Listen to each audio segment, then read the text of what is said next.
అల్హమ్దులిల్లాహి వహదా వస్సలాతు వస్సలాము అలా మల్లా నబీ అబాదా అమ్మాబాద్ అఊదు బిల్లాహి మినష్ షైతానిర్ రజీం బిస్మిల్లాహిర్ రహ్మానిర్ రహీం ఇన్నద్దీన ఇందల్లాహిల్ ఇస్లాం రబ్బిష్రహ్ లీ సద్రీ వయస్సిర్ లీ అమ్రీ వహ్లుల్ ఉఖ్దతం మిన్ లిసానీ యఫ్ఖహు ఖౌలీ.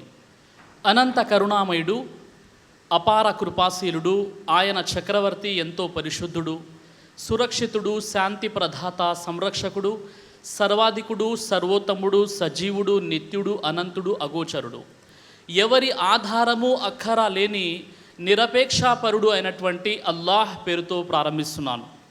విశ్వవిఖ్యాత నైతిక సార్వభౌముడు, కాలగతినే మార్చివేసిన శూరుడు, ప్రపంచ విప్లవాలలో అత్యద్భుతమైన విప్లవాన్ని లేవదీసిన మేటి యోధుడు, మూఢ జనాన్ని మహాజ్ఞానులుగా మార్చివేసిన అద్వితీయ సంస్కర్త, బానిసలను పాలకులుగా మార్చిన అనుపమ ప్రతిభశాలి, జీవనదాయక ఇస్లాం సందేశాన్ని మానవాళికి అందజేసిన మానవ మహోపకారి, విశ్వ ప్రవక్తల నాయకుడు, జగద్గురువు, అంతిమ దైవ ప్రవక్త ముహమ్మద్ సల్లల్లాహు అలైహి వసల్లం వారిపై అల్లాహ్ యొక్క శాంతి మరియు శుభాలు వర్షించుగాక, ఆమీన్. నేటి కార్యక్రమానికి సభ నిర్వహణకర్త సోదరుడు ఇలియాస్ అహ్మద్, జాయింట్ సెక్రటరీ యుఆర్సి, మరియు నేటి ఈ కార్యక్రమాన్ని ఏర్పాటు చేసినటువంటి true message for humanity welfare education development society Guntur, అలాగే నేటి ఈ పవిత్ర ఆధ్యాత్మిక శాంతి సమావేశానికి విచ్చేసినటువంటి హిందూ, ముస్లిం, క్రైస్తవ సోదర సోదరీమణులందరినీ కూడా నేను ఇస్లామీయ పద్ధతిలో ఆహ్వానిస్తున్నాను. అస్సలాము అలైకుం వరహ్మతుల్లాహి వబర్కాతు. దీని అర్థం, మనందరి సృష్టికర్త అయినటువంటి అల్లాహ్ యొక్క శాంతి మరియు శుభాలు మీ అందరి జీవితాలపై వర్షించుగాక, ఆమీన్. నేను ముందుగా మనందరి సృష్టికర్త అయినటువంటి అల్లాహ్కు వేన్నోళ్ళ కృతజ్ఞతాస్తుతులు చెల్లించుకుంటున్నాను. ఎందుకంటే మనమంతా ఒక చోట సమావేశమై ధార్మిక విషయాలు చర్చించుకునేటటువంటి ఒక గొప్ప అవకాశాన్ని దైవం మనందరికీ కూడా ప్రసాదించాడు కాబట్టి. సోదర మహాశయులారా, నేటి నా యొక్క అంశము ఇస్లాంపై అపార్థాలు, ప్రాచీన మత గ్రంథాల వెలుగులో సమాధానాలు. నేటి కాలంలో ఇస్లాంపై అపార్థాల మబ్బులు కమ్ముకొని ఉన్నాయి, మరికొన్ని అభూత కల్పనలు కల్పించబడుతున్నాయి. ప్రస్తుత అంతర్జాతీయ యూథ మీడియా, దాని అడుగు జాడలలో నడిచేటటువంటి మత ఛాందసవాద శక్తులకు, పౌరాణిక సంస్కృతి ధ్వజవాహకులకు ఈరోజు ఇస్లాంపై బురద జల్లడమే తమ లక్ష్యంగా చేసుకొని పనిచేస్తున్నాయి.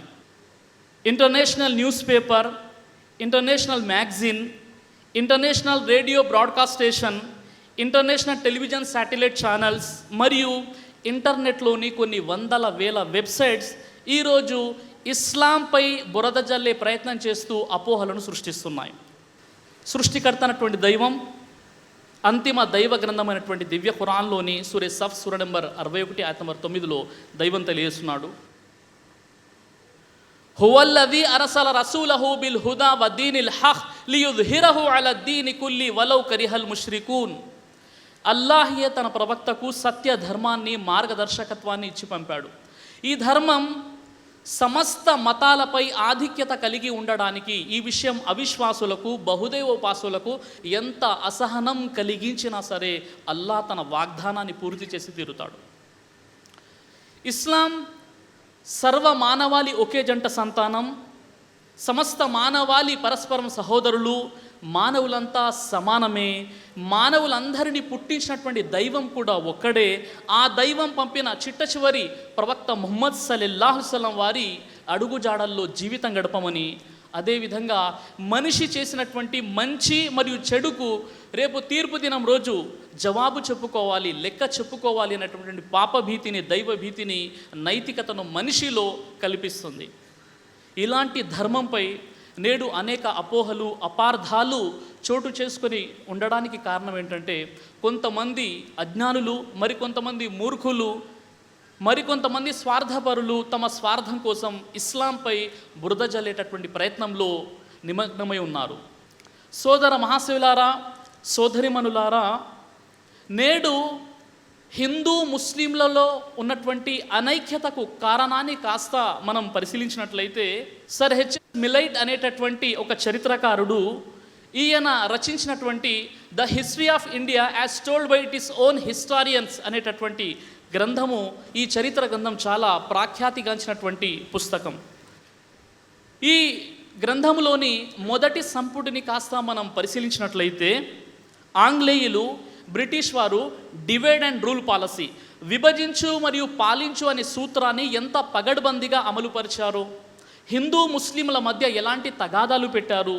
నేటికి కూడా ఎంతోమంది ముస్లిమేతరుల మేధావులలో సైతం ఇస్లాంపై అనేక అపోహలు అపార్థాలు ఉన్నాయి అంటే బ్రిటిష్ వారు ఆంగ్లేయులు సృష్టించినటువంటి అపోహలు అని చెప్పడంలో ఎంత మాత్రము కూడా అతిశయోక్తి లేదు సోదర మహాశయులారా. సర్ హెచ్ఎస్ మిల్లైట్ అనేటటువంటి చరిత్రకారుడు రచించినటువంటి ఈ గ్రంథాన్ని కాస్త మనం పరిశీలించినట్లయితే, బ్రిటిష్ సెక్రటరీ ఆఫ్ స్టేట్స్ అయినటువంటి వర్డ్స్ ఆల్గాన్కు లేఖ రాస్తున్నాడు. 1862 మార్చ్ 3లో రాసినటువంటి ఈ లేఖను కాస్త మనం పరిశీలించినట్లయితే అతడు ఏమంటున్నాడంటే, ఆ లేఖలో ఒకరిని మరొకరికి వ్యతిరేకులుగా చేయడం వల్లనే మనం ఇంతవరకు మన అధికారాన్ని కాపాడుకోగలిగాం. ఈ పాలసీని అలాగే ముందుకు కొనసాగాలి. భారతీయులలో మనకు వ్యతిరేకంగా ఏకం కాకుండా మనం అనునిత్యం ప్రయత్నిస్తూ ఉండాలి. అంటే భారత ప్రజలలో మనకు వ్యతిరేకంగా వారు ఏకాభిప్రాయం కలిగి ఉండకుండా మనం అనునిత్యం ప్రయత్నం చేస్తూ ఉండాలి అని అంటాడు అన్నమాట. అదేవిధంగా 1862లోని మే 9వ తారీఖు వర్డ్స్ ఆల్గాన్కు వ్రాసినటువంటి మరో లేఖను కాస్త మనం పరిశీలించినట్లయితే, భారతీయులలో ఒకరికి మరొకరి పట్ల శత్రుత్వం ఉన్నంత వరకు వారు మనల్ని ఏమీ చేయలేరు. ఇది మనకు చెప్పుకోదగ్గ శక్తి అవుతుంది. ఒకవేళ సర్వ భారతీయులందరూ మనకు వ్యతిరేకంగా ఏకమైతే అప్పుడు మనం భారతదేశంలో ఎలా ఉండగలము అని అంటాడు. అలాగే 1886 మార్చ్ 26వ తేదీన మరో బ్రిటిష్ సెక్రటరీ ఆఫ్ స్టేట్ అయినటువంటి జార్జ్ ఫ్రాన్సిస్ హెమిల్టన్ అనేటటువంటి వ్యక్తి భారతదేశ వైస్రాయ్ అయినటువంటి లార్డ్ కర్జన్కు లేఖ వ్రాస్తున్నాడు. అందులో ఉన్నటువంటి విషయాన్ని మనం తెలుసుకుంటే నిర్ఘాంతపోతాము, ఆశ్చర్యానికి గురైపోతాం. అతడు ఆ లేఖలో చెప్పినటువంటి విషయం ఏమిటంటే, భారతదేశంలో ప్రస్తుతం మన ప్రభుత్వానికి ఎలాంటి ప్రమాదము లేదని నేను భావిస్తున్నాను. కానీ రాబోయే 50 సంవత్సరాలలో విద్యా వ్యాప్తి వల్ల, ఎడ్యుకేషన్ వల్ల మన ప్రభుత్వంపై తీవ్రమైనటువంటి ఇబ్బందులు, ఎడతెగని దాడులు జరిగేటటువంటి అవకాశం ఉన్నాయి. కాబట్టి మనం ఏం చేయాలంటే, మన విద్యాలయాలలో ఎలాంటి విద్యను చదివించాలంటే పరస్పరం ఒక వర్గం మరొక వర్గాన్ని శత్రువులుగా భావించాలి. హిందూ ముస్లింలు పరస్పరం ఒకరికి ఒకరు శత్రువులుగా వారు భావించాలి. అలాంటి విద్యను మనం ప్రతిపాదించినట్లయితే మన విద్యాలయాలలో అలాంటి సందేశాన్ని, అలాంటి విద్యను మనం ప్రతిపాదించినట్లయితే మన ప్రభుత్వాన్ని మనం కాపాడుకోగలుగుతాము అని చెప్తాడు. అలాగే 1887లోని మరో బ్రిటిష్ సెక్రటరీ ఆఫ్ స్టేట్ అయినటువంటి క్రాస్ అనేటటువంటి వ్యక్తి డఫ్రీన్ అనేటటువంటి వ్యక్తికి లేఖ రాస్తున్నాడు. అందులో ఉన్నటువంటి విషయం ఏంటంటే, భారతదేశంలోని భారతీయులలో ధార్మిక వ్యత్యాసాన్ని సృష్టించి హిందూ ముస్లింల మధ్య పరస్పరము అవగాహన రాహిత్యాన్ని కలిగించి హిందూ ముస్లింల మధ్య తగాదాలను సృష్టించడం మన ప్రభుత్వానికి చెప్పుకోదగ్గ శక్తి అవుతుంది.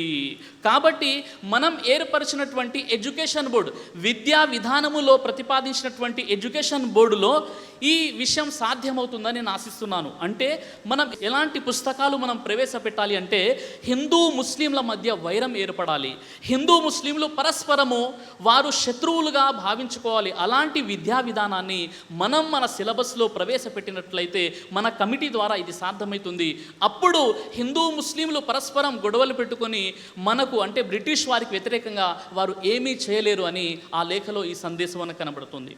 ఈ విధంగా సోదర మహాశివులారా, ఆనాటి బ్రిటిష్ రచయితలు, ఆనాటి ఆంగ్లేయులు, ఆనాటి దుర్మార్గులు ఏం చేశారంటే, మధ్యయుగం నాటి ముస్లిం రాజుల పరిపాలన కాలంలో హిందువులపై ముస్లింలు దౌర్జన్యం చేశారని, అలాగే ముస్లిం రాజులు హిందువులను తీవ్ర నరకయాతనకు గురి చేశారని, ఈ విధంగా ఒక అసత్యాన్ని వారు కల్పించారు. తద్వారా మరి మన దేశానికైతే మనం స్వాతంత్రం సంపాదించుకోగలిగాము. కానీ ఈరోజు వరకు వాళ్ళ యొక్క విష ప్రభావానికి బ్రిటిష్ వారి అడుగులకు మడుగులు తొక్కుతూ ఎంతోమంది ఓల్డ్ బ్యాంకింగ్ పాలసీని ఏర్పరచుకొని ఎంతోమంది మత ఛాందసవాదులు తమ స్వార్థ ప్రయోజనం కోసం హిందూ ముస్లింల మధ్య అనైక్యతను సృష్టిస్తూ హిందూ ముస్లింల మధ్య తగాదాలు పెడుతూ హిందూ ముస్లింల మధ్య ఒకరికి మరొకరికి విద్వేషాన్ని సృష్టించింది ఎవరంటే ఆంగ్లేయులు. ఆ ఆంగ్లేయులు అయితే మన భారతదేశం నుండి తరిమి కొట్టగలిగాము, కానీ వారి సిద్ధాంతాలు, వారి పాలసీని ఈరోజు మన బుక్స్లో చదవబడుతున్నాయి, అంటే మన విద్యాలయాల్లో బోధించబడుతున్నాయంటే అంతకంటే దురదృష్టకరమైనటువంటి విషయం మరొకటి కాదు సోదర మహాశయులారా. మరి భారతదేశంలో ఇస్లాం ఎలా వ్యాపించింది అన్న విషయాన్ని కాస్త మనం పరిశీలించినట్లయితే సోదరులారా, భారతదేశాన్ని ముస్లింలు దాదాపు 1000 సంవత్సరాల పాటు పరిపాలించారు. 1000 సంవత్సరాలంటే ఒక పెద్ద సుదీర్ఘమైనటువంటి కాలం. మరి ఈ 1000 సంవత్సరాల్లో ఒకవేళ ముస్లింలు ఎవరైతే పరిపాలించారో వారు కత్తి ద్వారా ఇస్లాం వ్యాపించినట్లయితే ఈరోజు ముస్లింలు మెజారిటీలో ఉండేవారు, హిందువులు మైనారిటీలో ఉండేవారు. కానీ ఈరోజు భారతదేశంలో 80% హిందువులు ఉన్నారంటే ఈ 80% మనకు సాక్ష్యం ఇస్తుంది ముస్లింలు కత్తి ద్వారా ఇస్లాం ధర్మాన్ని వ్యాపింపజేయలేదు. ఒకవేళ వారు ఎవరైనా ముస్లిం పరిపాలనలో తమ స్వార్థము కోసం కత్తిపట్టారు అనేది వేరే విషయం, కానీ వారి లక్ష్యం మాత్రం ఇస్లాం వ్యాపింపజేయడం ఎంత మాత్రం కాదు సోదర మహాశివులారా. మనకు స్వాతంత్రం లభించిన తర్వాత దాదాపు 1951 గణాంకాల ప్రకారం ముస్లిం జనాభా ఎంత? భారతదేశం పాకిస్తాన్, అంటే పాకిస్తాన్ వేరు అయిపోయిన తర్వాత కొంతమంది ముస్లింలు పాకిస్తాన్ వెళ్ళిపోయారు. ఆ తర్వాత 1951 నాటికి ముస్లిం జనాభా భారతదేశంలో కేవలం 3,53,00,000 మాత్రమే సోదరులారా. అంటే ఈ గత 60 సంవత్సరాలలో ఇప్పుడు ప్రస్తుతం మన భారతదేశంలో దాదాపు 25 కోట్లకు పైగా ముస్లిమ్స్ ఉన్నారు. మరి ఈ బ్రిటిష్ పరిపాలన అంతమైన తర్వాత మనకు భారతదేశ స్వాతంత్రం వచ్చిన తర్వాత ఎక్కడ కూడా దాడులు జరగలేదు కదా, ఎక్కడ కూడా ముస్లింలు పరిపాలించలేదు కదా, ఎక్కడ కూడా కత్తి ద్వారా ఇస్లాం వ్యాపించారన్న విషయం మనం వినలేదు కదా. ఇంతగా జనాభా ఎలా పెరిగిపోయిందంటే ఇస్లాంలో ఉన్నటువంటి సమానత్వం, ఇస్లాంలో ఉన్నటువంటి ఏకదైవ ఆరాధన, ఇస్లాంలో ఉన్నటువంటి పరలోక భావన, ఇస్లాంలో ఉన్నటువంటి విశ్వ మానవ సౌభ్రాతృత్వం కారణంగా ఇస్లాం వ్యాపించింది. కానీ సోదర మహాశయులారా, కత్తి ద్వారా ఇస్లాం వ్యాపించలేదు. ఈ విషయాన్ని ప్రసిద్ధిగాంచినటువంటి చరిత్రకారుడు డిలేసి ఒలియరీ తాను రచించినటువంటి ఇస్లాం ద క్రాస్ రోడ్ అనే పుస్తకంలో పేజీ నెంబరు 8లో అతడు చక్కని విషయం చెప్పాడు. అదేమిటంటే ముస్లింలు ప్రపంచ దేశాలను జయిస్తూ తాము జయించినటువంటి ప్రజలపై బలవంతంగా ఇస్లాం వ్యాపింపజేశారు అనేది కొంతమంది స్వార్థ చరిత్రకారులు సృష్టించినటువంటి అసత్యము. ఇందులో సత్యము లేదు, ఇది అసత్యాలలోకెల్లా అతిపెద్ద అసత్యం అంటాడు డిలేసి ఒలియరీ.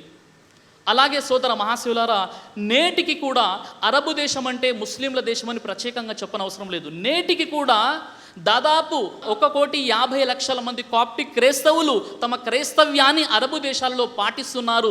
ఒకవేళ ముస్లింలు కత్తి ద్వారా వాళ్ళని బలవంతం పెట్టినట్లయితే నేటికి ఎవరు కూడా క్రైస్తవులుగా అరబు దేశాల్లో ఉండేవారు కాదు సోదర మహాశయులారా. మరి వారు ఎందుకు కత్తి పట్టలేదు, ఎందుకు బలవంతం పెట్టట్లేదు? అరబు దేశాల్లో కూడా నేటికి క్రైస్తవులు ఎందుకుంటున్నారంటే ఈ ఖురాను గ్రంథం బలవంతం పెట్టడానికి ఈ ఖురాను గ్రంథం అనుమతి ఇవ్వడం లేదు సోదర మహాశయులారా.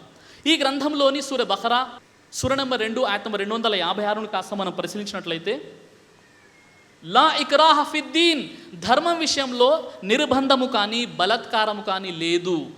ధర్మం విషయంలో మీరు బలవంతం పెట్టకండి అని దైవం ఖురాను గ్రంథంలో ఈ విషయాన్ని తెలియజేస్తున్నాడు. ఇస్లాం ధర్మం వ్యాప్తి చెందడానికి కారణమైనటువంటి కత్తి పేరు వివేకం.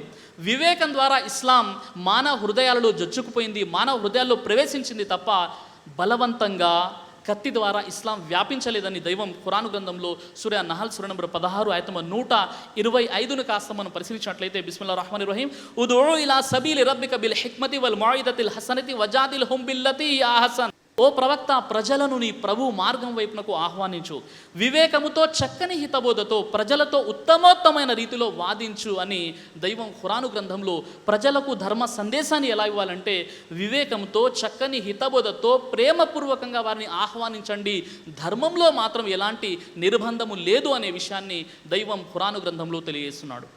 అయితే సోదర మహాశయులారా, మత సామరస్యం గురించి, పరమత సహనం గురించి ఇస్లాం బోధించేటటువంటి విషయాన్ని మనం ఒక్కసారి పరిశీలించినట్లయితే సూర అల్ అనాం సూర నంబర్ 6 ఆయత నంబర్ 108ని కాస్త మనం పరిశీలించినట్లయితే వలా తసబ్బుల్లదీన యదుఉన మిన్ దునిల్లా, ముస్లింలకు ఆజ్ఞాపించబడుతుంది, ఓ ముస్లిములారా, ముస్లిమేతరులు హిందువులు ఆరాధించేటటువంటి విగ్రహాలను మీరు దూషించకండి, హిందువులు ఆరాధించేటటువంటి దేవీ దేవతలను మీరు దూషించకండి అని ఒక షరతును, ఒక కండిషన్ పెట్టాడు దైవం ఖురాను గ్రంథంలో.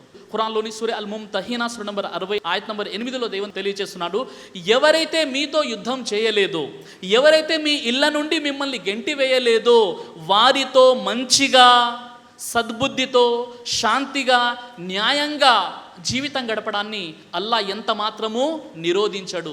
ఎవరైతే మీ ఇళ్ళ నుండి మిమ్మల్ని గెంటి వేయలేదో, ఎవరైతే మీతో యుద్ధం చేయలేదో వారితో మీరు మంచిగా, న్యాయంగా వ్యవహరించండి అని అల్లా ఆదేశిస్తున్నాడు. కాబట్టి సోదర మహాశయులారా, మత సామరస్యం, పరమత సహనం ఇస్లాంలో అనేక విషయాలు మనకు కనబడుతున్నాయి. అందుకే కారుణ్యమూర్తి మహాప్రవక్త ముహమ్మద్ సల్లల్లాహు అలైహి వసల్లం వారు యుద్ధ నియమాలలో కూడా ముస్లిమేతరులను దృష్టిలో పెట్టుకొని చెప్పిన విషయం ఏమిటంటే, మీరు ఇతరుల ఆరాధన ఆలయాలను ధ్వంసం చేయకండి అని ఇస్లాం కండిషన్ పెడుతుంది.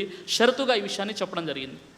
అయితే సోదర మహాశయులారా, మరి మన భారతదేశానికి ఇస్లాం ధర్మ సందేశం ఏ విధంగా వ్యాపించింది, ఇస్లాం ఎలా పరిచయం అయిందంటే, నేటికి 1400 సంవత్సరాల క్రితమే భారతదేశంలో ఇస్లాం వ్యాపించింది. ఇస్లాం ఎలా వ్యాపించింది?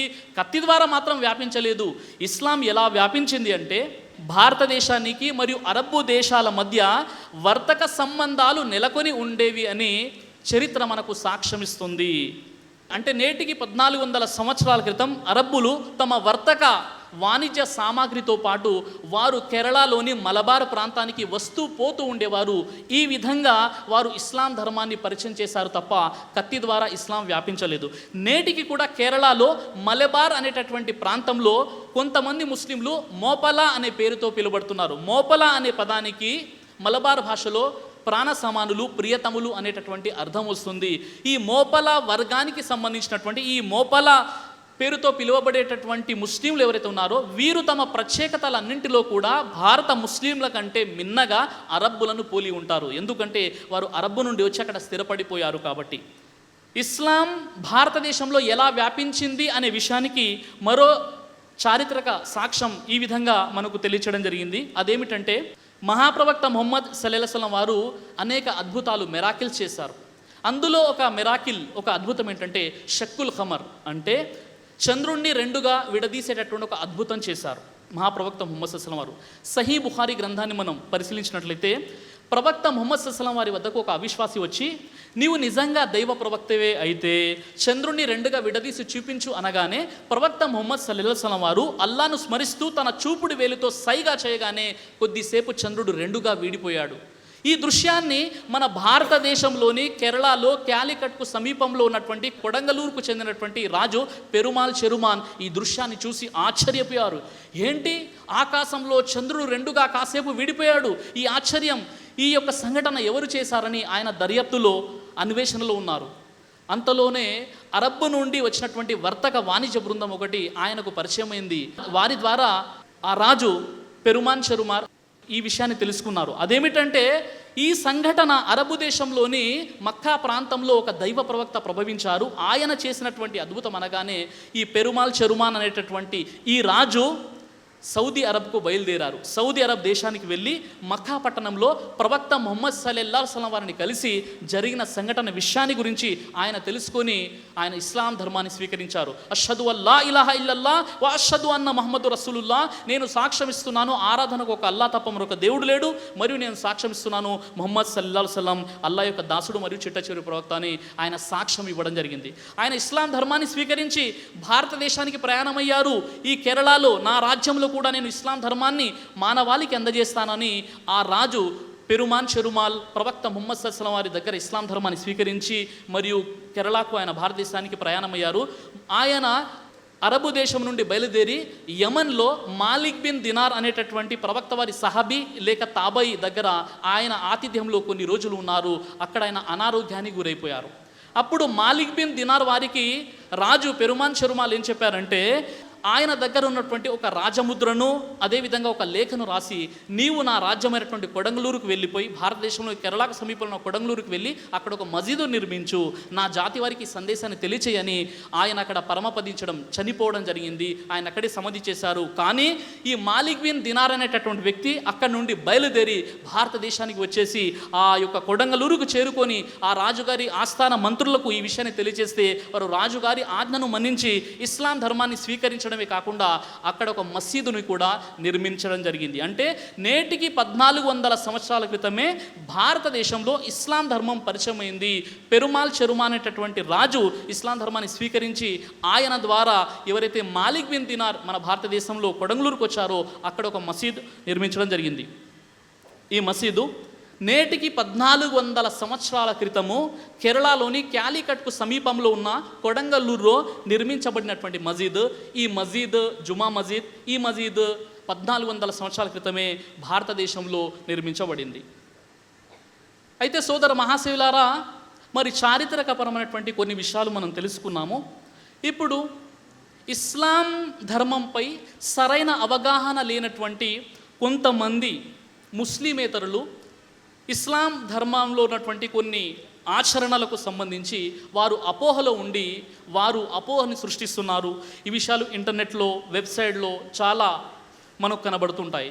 ఆ విషయాలపై ఇన్షాల్లా కొన్ని విషయాలు నేను ఖురాన్ మరియు హదీస్ ప్రాచీన మత గ్రంథాల వీళ్ళలో ఇన్షాల్లా కొన్ని విషయాలు నేను తెలియజేస్తాను.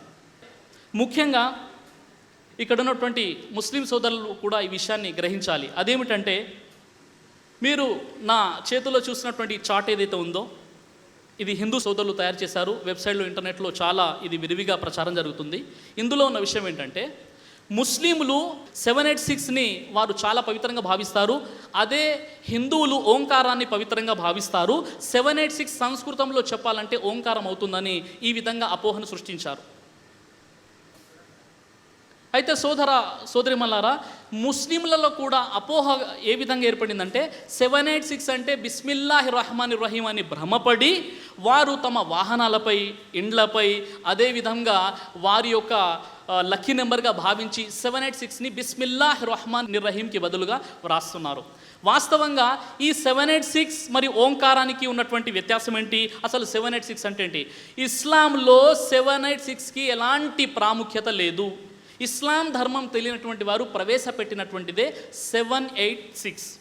ఈ విషయానికి సంబంధించి కాస్త మనం పరిశీలించినట్లయితే, ప్రవక్త ముహమ్మద్ సల్లల్లాహు వారి కంటే ముందు మూర్ఖపు రోజులలో, అజ్ఞానపు రోజులలో ఈ అబ్జద్ అనేటటువంటి ఒక పద్ధతి ఉండేది. వారు ఏం చేశారంటే, అరబ్బీలోని అక్షరాలకు వివిధ సంఖ్యలను ఇచ్చారు. ఉదాహరణకు అలీఫ్ అంటే 1వ నెంబర్, యా అంటే 10వ నెంబర్, కాఫ్ అంటే 100 నెంబర్. ఈ విధంగా అరబ్బీ అక్షరాలకు వివిధ సంఖ్యల్ని ఇవ్వడం జరిగింది. ఈ విధంగా అరబ్బీ అక్షరాలకు వివిధ సంఖ్యలను ఇచ్చేసి శకునాలు చూడడాన్నే అబ్జద్ పద్ధతి అని అంటారనమాట. ఇది ప్రవక్త సల్లల్లాహు వారి కంటే పూర్వం ఉండేది. ప్రవక్త ముహమ్మద్ సల్లల్లాహు వారు దీన్ని ఖండించారు. ఎందుకంటే శకునాలు చూడడం ఇస్లాంలో ధర్మసమ్మతం కాదు. వీరేం చేశారంటే, అరబ్బీ అక్షరాలకు వివిధ సంఖ్యలను ఇచ్చారు. ఇచ్చేసిన తర్వాత ఏదైనా ఒక వ్యక్తి తన పేరులో ఉన్నటువంటి అక్షరాలకు సంఖ్యలు ఇచ్చేసిన తర్వాత వారు కాగితాన్ని మడిచి పెడతారు. ఆ తర్వాత ఏదో ఒక సంఖ్య చెప్పండి అంటారు. ఆ యొక్క సంఖ్య చెప్పిన తర్వాత ఆ కాగితంలో మడిచి ఉన్నటువంటి సంఖ్య మరియు ఇతడు చెప్పినటువంటి అంకె రెండు సమానంగా ఉన్నట్లయితే నీ పని సక్సెస్ అవుతుంది అని అంటారు. ఇది మూర్ఖత్వము, ఇది అజ్ఞానము. ఈ విధంగా శకునాలను చూడడం ఇస్లాం ఎట్టి పరిస్థితుల్లో కూడా అంగీకరించదు. ఎందుకంటే ఇస్లాం మూల విశ్వాసాలలో ఒక విశ్వాసం ఏమిటంటే విధివ్రాత. సృష్టికర్త అయినటువంటి అల్లా మనిషి పుట్టినప్పటి నుండి చనిపోయే వరకు ఏమి జరగాలి, ఏమి జరగకూడదు సమస్తము రాశాడు. దాని ప్రకారంగా జరుగుతుంది. కానీ శకునాలు చూపించుకోవడం ఇస్లాంలో చాలా పాపం. ఈ విధంగా పూర్వపు రోజులలో అబ్జద్ పద్ధతి ప్రకారంగా, అంటే అరబ్బీ యొక్క అక్షరాలకు వివిధ సంఖ్యలు ఏవైతే ఇచ్చారో ఆ అబ్జద్ పద్ధతి ప్రకారంగా 786 బిస్మిల్లాహి రహమాన్ రహీం అనేటటువంటి పదానికి 786 అని వస్తుంది. అంటే బిస్మిల్లాహి రహమాన్ రహీం అనేటటువంటి ఈ యొక్క వాక్యములో 19 అక్షరాలు ఉన్నాయి. అరబ్బీ అంకెల్ని లెక్కబెట్టి వీరు అబ్జద్ పద్ధతి ప్రకారంగా చూస్తే 786 అని వస్తుంది. కానీ ఇస్లాం ధర్మంలో ఇది మూర్ఖత్వము, ఇస్లాం ధర్మంలో ఇది అజ్ఞానము. ఇస్లాం ఎట్టి పరిస్థితుల్లో కూడా దీనికి అంగీకరించదు. అయితే సోదర మహాశివులారా, బిస్మిల్లాహి రహమాన్ రహీం అనేటటువంటి అరబీ పదానికి తెలుగులో అనంత కరుణామయుడు, అపార కృపాశీలుడని రాయవచ్చు. అలాగే ఇంగ్లీష్లో the most gracious and most merciful అని కూడా రాయవచ్చు. లేదా హిందీలో షురూ అల్లాహ్ కే నామ్ సే జో బడా మెహర్బాన్ నిహాయత్ రహం కర్నే వాలా హై అని కూడా రాయొచ్చు. కానీ బిస్మిల్లాహ్ రహమాన్ రహీంకు బదులుగా 786 రాయడము మూర్ఖత్వం. ఇందులో ఎలాంటి లాభము కానీ ఎలాంటి ప్రతిఫలము కానీ లేదు సోదరులారా. ఉదాహరణకి ఈ పద్ధతి ప్రకారంగా ఒక వ్యక్తి పేరుని మనం తీసుకొని ఆ వ్యక్తి పేరులో ఉన్నటువంటి అక్షరాలకు మనం వివిధ సంఖ్యలు ఇచ్చేసి మనం పిలిచామనుకోండి, ఎలా ఉంటుంది? ఉదాహరణకి ఒక వ్యక్తి పేరుకు బదులుగా 420 ఇటు రా అని పిలిచామనుకోండి, అది సాంప్రదాయంగా ఉంటుందా? అది సంస్కారంగా ఉంటుందా? 420 ఇటు రా అన్నామనుకోండి, ఇండియన్ పినల్ కోడ్ IPC ప్రకారంగా సెక్షన్ 420ని చీటింగ్ కేసు అన్నమాట. మోసగాడికి ఇచ్చేటటువంటి సంఖ్య 420. అలా కాకుండా మనం మన మిత్రుల్ని మనం గౌరవించేటటువంటి పెద్దల దగ్గరికి వెళ్ళి 302 ఇటు రా అన్నామనుకోండి, వారికి ఎలా అనిపిస్తుంది? 302 అంటే Indian penal code IPC section ప్రకారంగా మర్డర్ చేసినటువంటి వారికి 302 యూజ్ అవుతుంది. అంతా కూడా ఇటు రాని పిలిచినట్లు అనమాట. అలాగే ఇంకా మనకు చాలా మనం ఎవరికైతే గౌరవిస్తామో వారికి వెళ్ళి 380 ఇటు రాన్నాం అనుకోండి, అతని పేరుని మొత్తం సంఖ్యలు లెక్కేసి మూర్ఖత్వ పద్ధతులు అబ్జద్ ప్రకారంగా మనం పిలిచామనుకోండి, 380 ఇటు రాన్నాం అనుకోండి, అది బాగుంటుందా? సంస్కారంగా ఉంటుందా? IPC ఇండియన్ పినల్ కోడ్ 380 దొంగకు ఉపయోగపడుతుంది అనమాట. అంటే దొంగకు ఇచ్చేటటువంటి సంఖ్య 380, ఒక దొంగ ఇటు రాని మనం పిలుస్తున్నట్టుగా. అలా అంకెలు రానప్పటికీ కూడా ఈ పద్ధతి మూర్ఖత్వం. మరో విషయం, ప్రవక్త ముహమ్మద్ సల్లల్లాహు అలైహి వసల్లం వారు భోజనం చేసేటప్పుడు కానీ, నీళ్లు త్రాగేటప్పుడు కానీ, పడుకునేటప్పుడు కానీ బిస్మిల్లాహిర్ రహమానిర్ రహీంకు బదులుగా ఎప్పుడు 786 అని చెప్పలేదు. మహాప్రవక్త ముహమ్మద్ సల్లల్లాహు అలైహి వసల్లం వారు ఎప్పుడు కూడా చెప్పలేదు. పైగా ముహమ్మద్ సల్లల్లాహు అలైహి వసల్లం ఏం చెప్పారంటే, మీరు ఖురాన్ చదివేటప్పుడు ఖురాన్లోని ఒక్క అక్షరానికి 10 పుణ్యాలు అని చెప్పారు. బిస్మిల్లా అనే పదములో 7 అరబీ అక్షరాలు ఉన్నాయి. బిస్మిల్లా అనేటటువంటి బా, సీన్, మీమ్, అలిఫ్, లామ్, హా, ఈ 7 అక్షరాలు. అంటే బిస్మిల్లా అనేటటువంటి ఈ పదంలో 7 అక్షరాలు ఉన్నాయి. ఒక అక్షరానికి 10 పుణ్యాలని చెప్పారు. అంటే ఒకసారి మీరు బిస్మిల్లా అంటే మీకు 70 పుణ్యాలు వస్తాయన్నమాట. దీనికి బదులుగా 786 అంటే ఒక పుణ్యం కూడా రాదు, పైగా పాపం వచ్చేటటువంటి అవకాశాలు ఉన్నాయి. ఎందుకు? ప్రవక్త ముహమ్మద్ సల్లల్లాహు అలైహి వసల్లం చెప్పారు, కుల్లు బిదాతిన్ దలాలా వకుల్ల దలాలతిన్ ఫిన్నార్. ధర్మంలో లేని ప్రతి విషయము కూడా అది బిదాత్ అవుతుంది, ప్రతి మార్గభ్రష్టత్వము అది నరకానికి తీసుకెళ్తుందని ప్రవక్త ముహమ్మద్ సల్లల్లాహు అలైహి వసల్లం వారు చెప్పారు. దివ్య ఖురాన్లోని సూరే అల్ హషర్ సూర నెంబర్ 59 ఆయత్ నెంబర్ 7లో అల్లాహ్ సుబ్హానహు వ తఆలా తెలియజేస్తున్నాడు, వమా ఆతాకుము రసూలు ఫఖుదూహు. ప్రవక్త ఏదైతే మీకు ఇచ్చాడో ఆ విషయాన్ని తీసుకోండి, ఏ విషయాన్నైతే ఆయన నిరోధించాడో ఆ విషయం జోలికి మీరు పోకండి అని ఇస్లాం ధర్మం తెలియజేస్తుంది. అలాగే సోదర మహాశిలారా, ప్రవక్త ముహమ్మద్ సల్లల్లాహు అలైహి వసల్లం వారి యొక్క హదీస్ అంటే 3 విషయాలు: ప్రవక్త వారి ఆచరణ, ప్రవక్త వారి బోధ, ప్రవక్త వారి అనుమతి. ఈ 786 అని ప్రవక్త వారు సహబాలు ఎవరు కూడా చెప్పలేదు. కాబట్టి ఇది మూర్ఖత్వము, ఇది అజ్ఞానము. ఇస్లాంలో 786 ఎలాంటి ప్రాముఖ్యత లేదు. మొట్టమొదటిగా ముస్లిమేతరుల కంటే ముందుగా ముస్లింలు ఈ విషయాన్ని గ్రహిస్తారని నేను ఆశిస్తున్నాను. ఇక ఆ తర్వాత ఎవరైతే ఓంకారం అంటున్నారో, హిందూ సోదరులు ఏమంటున్నారు? 786 అండి మీకు, మాకు ఓంకారం అండి అని ఎవరైతే అంటున్నారో, ఓం అనేటటువంటి శబ్దము మనకు యజుర్వేదం 40వ అధ్యాయం 17వ మంత్రంలో వాడబడింది. ఓం ఖం బ్రహ్మ అనే పదాలు అక్కడ వాడబడ్డాయి. బ్రహ్మ అంటే సంస్కృతంలో పుట్టించేవాడు, సృష్టికర్త. అందుకే నిరుక్త శబ్దార్థం అంటుంది, యోకిలాం జగన్ నిర్మాణేన బర్హతి వర్ధయతి స బ్రహ్మ. సంపూర్ణ జగత్తును సృష్టించిన వాడినే బ్రహ్మ అని అంటారు అన్నమాట. ఖం అనేటటువంటి సంస్కృత పదానికి నిరాకార అని అర్థం ఇచ్చారు. ఓం అంటే రక్షించేది. ఓం ఖం బ్రహ్మ, ఈ పదానికి అర్థము ఏమిటంటే ఆ నిరాకార సృష్టికర్తే రక్షించేవాడు. ఓం అంటే రక్షకుడు, రక్షించేవాడు అనే అర్థాలు వస్తాయి.